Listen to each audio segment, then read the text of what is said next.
Ensonga z'emyoga zitabuse kati eyo bwe tuvaayo akulira ekibiina ekya NOP Robert Kyagulanyi olunaku olwaleero alumazeeko ng'ali mu kibuga ky'e Fort Portal mu kaweefube gwaliko ng'aggulawo Woofiisi ez'enjawulo n'okusisinkana bannakibiina.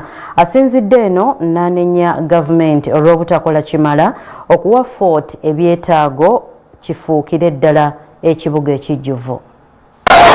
Akulira ekibiina kya NUP Robert Kyagulanyi Center mwasibye mu kibuga ky'e Fort Portal mu nteekateeka zaaliko ez'okutuuka mu bitundu eby'enjawulo ng'aggulawo Woofiisi.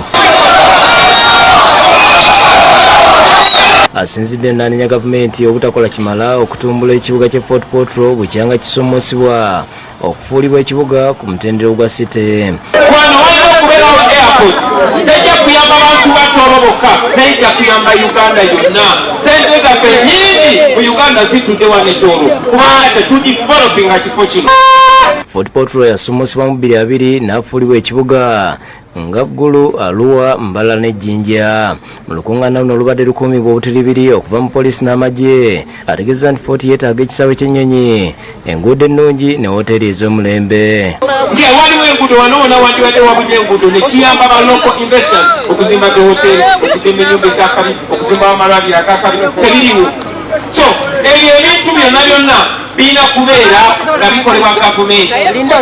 Bannakibiina beetabye mu lukuŋŋaana luno balaze okunyola olwa paalamenti okuyisa etteeka erissa amayirungi mu bika by'ebiragalalagala nga bagamba nti gabadde gabeezaawo abantu bangi. N'akakiiko akasomye aka paalamenti kagambye nti mmira tebuliimu buzibu bwaza bwongo bwa muntu. N'eripooti y'ensi yonna egamba nti mu mmira tebuliimu buzibu bulwaza bantu. Abakyala bangi bano beeri abasajja bawamwengeri anabo bwammira nga bamaze ne bateekamu akabwayo gy'okujjako okulimulima olina okuba ng'ofunye layisinsi. Okufuna layisinsi kijja kuba kyetaagisa ng'osobola okulima mmira biika nga 5 n'omulima biika 5 eby'ettaka. Jonan Singwire yakusakidde eggulu eno.